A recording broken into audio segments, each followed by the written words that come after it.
Hello दोस्तों, मेरे प्रिय प्यारे बच्चों, आज मैं आप लोगों के समक्ष कक्षा 8 का पाठ 12 याचक और दाता लेके आ रहा हूँ।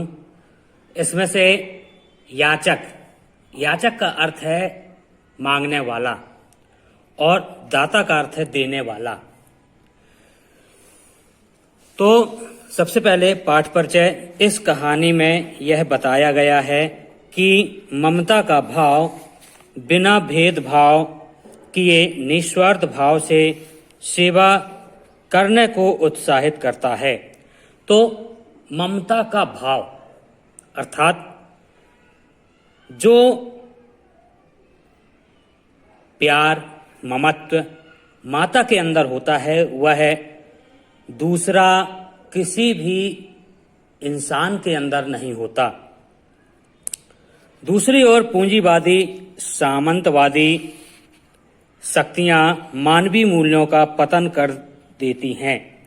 तो पूंजीवादी सामंतवादी सभी लोग जानते हैं। तो ये स्नेह प्रेम इन सब को अलग कर एक अपनी अलग राय देते हैं। कहानी में एक वृद्धा फूल आदि बेचती है और एक बच्चे का पालन पोषण भी करती है। यह बच्चा उसका नहीं है, फिर भी उसके लिए धन संग्रह कर एक सेठ के यहाँ जमा करती है।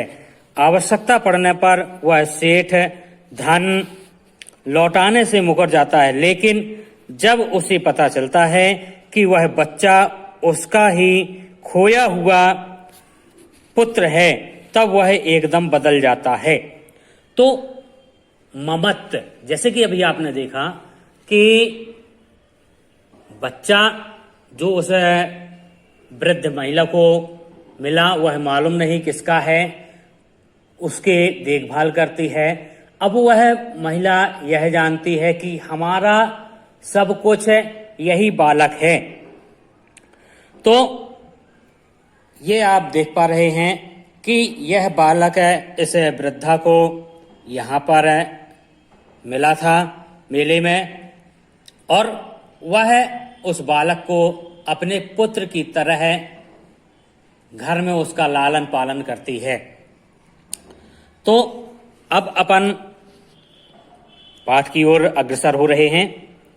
वह प्रतिदिन मंदिर के दरवाजे के पास खड़ी होती, दर्शन करने वालों को पुकारती, कहती, ये फूल चढ़ावा तो लेते जाओ। तो बोली की मिठास दर्शनार्थियों को आकर्षित करती और लोग नेत्रहीन वृद्धा से महकते फूल लेते, उसकी झोली में पैसे डालते और आगे बढ़ जाते। तो वह जो वृद्धा है वह नेत्रहीन है, प्रतिदिन मंदिर के दरवाजे पर खड़ी हो जाती है। वहां से जो दर्शनार्थी निकलते हैं वह पुकारती है दर्शनार्थियों को कि ये फूल पुष्प लेते जाओ ईश्वर को अर्पण करने के लिए। और उसकी वाणी में इतना मिठास है, इतनी मीठी वाणी है कि लोग अचानक एकाएक ही उसकी ओर आकर्षित हो जाते हैं और उससे फूल लेते और कुछ उसके बदले उसकी झोली में डालकर आगे बढ़ जाते हैं। सुबह से शाम तक वह उसी तरह सबका जीवन महकाती और रात्रि को मन ही मन भगवान को प्रणाम कर लाठी टेकती, झोपड़ी की राह पकड़ती। तो इसका नित्य क्रिया इसकी यही है कि सुबह से शाम तक वह मंदिर में बैठती, महकदार पुष्पों से उस मंदिर का वातावरण शुद्ध करती और जो दिन भर कमाती और शाम को होकर जब शाम होती है तो वह ईश्वर का धन्यवाद करती है कि हे ईश्वर, आपने मुझे बहुत कुछ दिया, आपको बहुत बहुत धन्यवाद, और प्रणाम करके वहां से अपने झोपड़ी की ओर चल पड़ती है। झोपड़ी के समीप आते ही 10 वर्षीय बालक उछलता कूदता उससे लिपट जाता और जब वह झोपड़ी के पास जाती है तो एक 10 साल का लड़का उसे देखता है और प्रेम से, जैसे एक बालक अपनी माँ से लिपट कर प्यार करता है, उसी तरह वह बालक भी उस वृद्धा से लिपट जाता है। वृद्धा उसे टटोलती, दुलारती और माथे को चूमती, जैसे पूरा प्यार उड़ेलने का प्रयास करती। तो हालांकि वह बालक उस वृद्धा का नहीं है, पर उस बालक से उस वृद्धा का इतना लगाव हो गया था कि उसके स्पर्श मात्र से वह समझ जाती थी कि हाँ, हमारा बालक ही है, और उसे अपने जीवन का संपूर्ण प्यार देने की कोशिश करती है।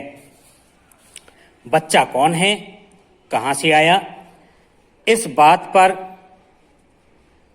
बात से कोई परिचित नहीं था। अब ये बालक कहां से आया किसी को भी मालूम नहीं था। कुछ वर्ष पूर्व संध्या के समय लोगों ने उसकी गोद में एक बच्चा देखा। वह रो रहा था। असहाय और रोते बच्चे को वृद्धा ने अपनी गोद में बिठाया और उसे चुप कराने का प्रयास करने लगी। तो ये बालक आया कहां से, किसका है, ये बातें किसी को भी नहीं मालूम। एक बार की बात है कि संध्या का समय हो चुका था और वह बालक रो रहा था, तो उस वृद्धा ने उस बालक को अपनी गोद में उठा लिया, उसे चुप कराने का प्रयास करने लगी। ममता का आंचल पाकर बच्चा सब कुछ भूल गया था। जब एक माँ का दुलार बालक को मिला तो वह सब कुछ भूल गया कि वह कौन है, कहां से आया था। उसे तो मात्र प्यार से मतलब था। इस तरह वह वृद्धा के पास रहने लगा। इस तरह से वह बालक उस अंधी औरत के पास, बूढ़ी औरत के पास रहने लगा। वात्सल्य की तड़प ने वृद्धा की जिज्ञासा बढ़ा दी। अब वह पहले से ज्यादा श्रम करती और शीघ्र लौटने की कोशिश करती। तो एक अपनापन हुआ जब वह बालक उसके पास आ गया। अब वह भी अपने सपने सजोने लगी कि मैं ज्यादा से ज्यादा रुपए कमाऊं, इस बालक के परवरिश करूं और इसे अच्छा जीवन दूं। बच्चा मां के स्नेह को पाकर प्रसन्न था। जब वृद्धा को क्या चाहिए, एक बालक का प्यार, उस बालक को एक मां का, तो दोनों की पूर्ति एक दूसरे से हो चुकी थी। वृद्धा ने अपनी झोपड़ी में एक हांडी गाड़ रखी थी। दिन भर की मेहनत से वह जो कमाती उसमें से बचत करके डालती जाती।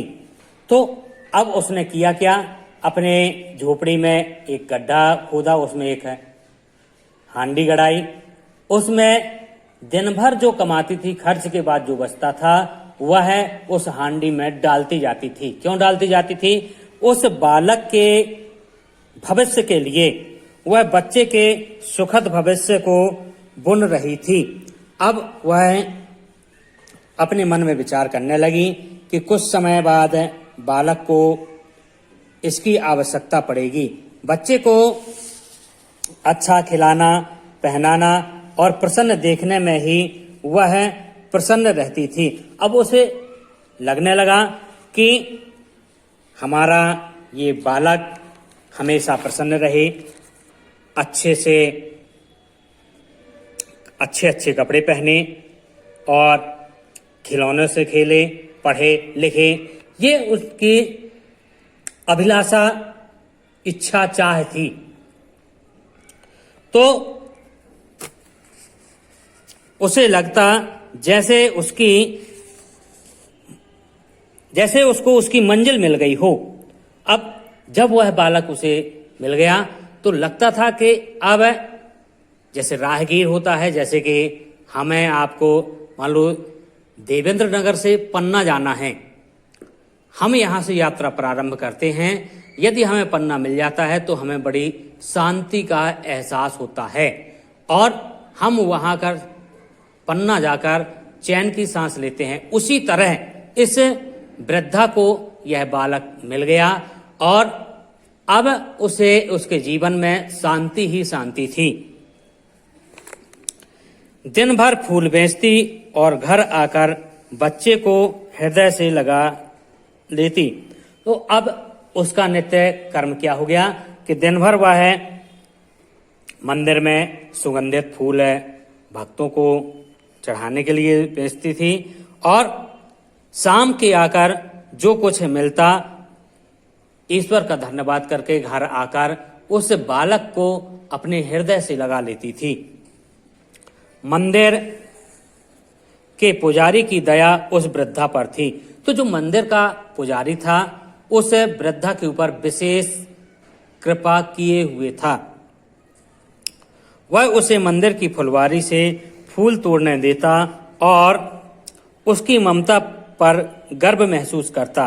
तो मंदिर का जो पुजारी था उसने भी ये सब क्रियाकलाप देखी। इससे प्रभावित होकर वह पुजारी उस वृद्धा को अपनी बगिया से फूल चुनने देते थे।